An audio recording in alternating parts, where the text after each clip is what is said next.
খারাপ সময় চলছে, কোথাও শান্তি পাচ্ছেন না, আজই নিয়ে আসুন এই একটি গাছ। বাস্তুমতে গৃহে এই গাছ রাখা অত্যন্ত শুভ।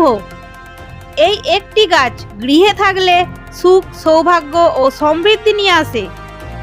এই একটি গাছ যা বাড়িতে থাকলে পরিবারের সকল সদস্যদের জন্য অত্যন্ত লাকি বলে মনে করা হয়। কেন এমনটা মনে করছেন বাস্তু বিশেষজ্ঞরা? কোথায় রাখবেন এই গাছটিকে? কি বলছেন বাস্তুবিদরা? চলুন দেখি। বাস্তুশাস্ত্র মতে বেশ কিছু গাছকে শুভ বলে মনে করা হয়। তার মধ্যে অন্যতম হলো এই লাকি বাম্বু। বাস্তুশাস্ত্র মতে মনে করা হয় গাছটি ঘরের সঠিক স্থানে রাখলেই পরিবারের সকল সদস্যদের জন্য তা শুভ বা লাকি। সংসারে টাকা পয়সার অভাব হবে না, কাজে আনবে সাফল্য, ব্যবসায় আসবে উন্নতি। বাড়িতে যদি কোনো পড়ুয়া ছাত্রছাত্রী থাকে তাহলে তার পড়াশোনার ফলাফল ভালো হবে। গোটা বাড়িতে নেগেটিভ এনার্জিকে দূরে সরিয়ে দিয়ে পজিটিভ এনার্জিতে ভরিয়ে দেবে, ফলে গোটা বাড়ি জুড়ে শান্তি বিরাজ করবে। স্বামী স্ত্রীর মধ্যে প্রেম ও মাধুর্য বাড়বে। মনের চাপ কমানোর পাশাপাশি টেনশন থেকে মুক্তি দেবে। সংসারে সম্পদ বৃদ্ধি করবে। আর্থিক উন্নতির পথে বাধা কেটে যাবে। এই একটি গাছ যদি বাড়িতে থাকে পরিবারের শ্রীবৃদ্ধি হবে বলে মনে করা হয়। বাস্তুশাস্ত্র মতে বাস্তুশাস্ত্রবিদরা এমনটাই মনে করছেন। প্রতিবেদন পড়ে তা জানতে পারলাম। কিন্তু এসবের সুফল মিলবে তখনই যখন আপনি এই গাছটিকে সঠিক স্থানে রাখবেন। কিন্তু কোথায় রাখবেন এই লাকি বাম্বু ট্রিকে? শুধুমাত্র গাছ রাখলেই হবে না, গাছটিকে সঠিক স্থানে রাখলে তবেই মিলবে সুফল।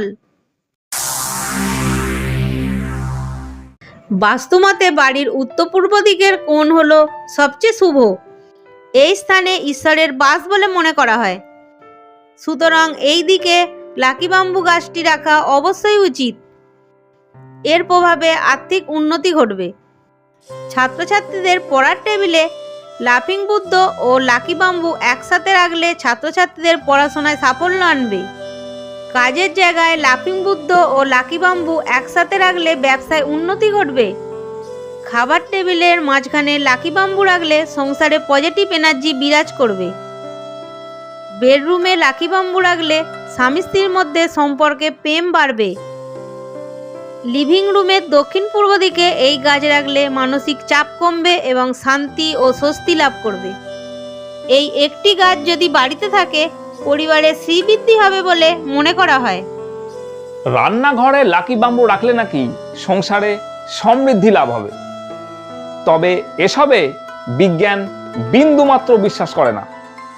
বিজ্ঞান মতে এই গাছটির বিশেষ গুরুত্ব রয়েছে মানব শরীরের জন্য। বিজ্ঞান কি বলছে সেটি এবার মন দিয়ে শুনুন এবং আপনি বিচার করুন কোনটা ঠিক এবং কোনটা ভুল। বিজ্ঞান মতে এই লাকি বাম্বুর উপকারিতা কম নয়। আসলে এটি একটি ইনডোর প্ল্যান্ট।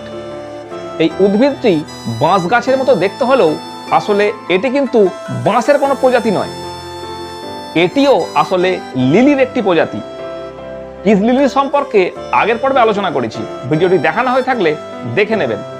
উদ্ভিদটির আদি নিবাস আফ্রিকায়।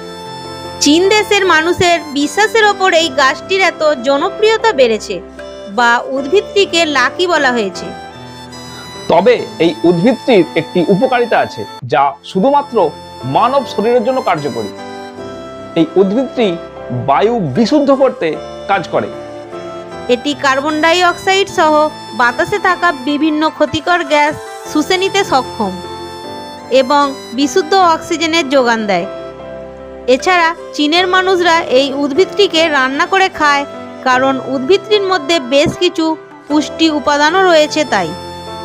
সুতরাং এই উদ্ভিদটি আপনার গৃহে থাকলে আপনার জন্য তা শুভ হবে বা আর্থিক আপনার লাভ হবে, এই সব কথার কতটা গুরুত্ব তা এই ভিডিও থেকে আপনি নিশ্চয়ই বুঝতে পারছেন। বাস্তু মতে এই উদ্ভিদটির উপকারিতা এবং বিজ্ঞান মতে এই উদ্ভিদটির উপকারিতা দুটি পাশাপাশি রাখলাম। আপনি কোনটা বিশ্বাস করছেন কমেন্টে অবশ্যই জানাবেন।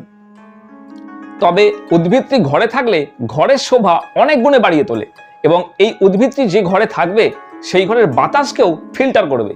তাই আমার ঘরে এই উদ্ভিদটিকে আমি রেখেছি। আপনার ঘরে কি এই উদ্ভিদটি রয়েছে? যদি থেকে থাকে তাহলে সেটিকে আপনি কোথায় রেখেছেন কমেন্টে জানাবেন। এবং এখানে ক্লিক করে দেখে নিন গৃহে পিস লিলি রাখলে কি হয়। ভিডিওটি কেমন লাগলো কমেন্টে জানাতে ভুলবেন না এবং ভিডিওটি ভালো লাগলে লাইক ও শেয়ার করবেন। ধন্যবাদ। অন্ধবিশ্বাস ও কুসংস্কার থেকে দূরে থাকুন। অন্ধবিশ্বাস ও কুসংস্কার হলো একটি ব্যাধি। একে কখনোই আপনার মনে বা মাথায় বাসা বাঁধতে দেবেন না। সকলে ভালো থাকবেন। দেখা হবে পরের পর্বে আলোচনায়। ধন্যবাদ।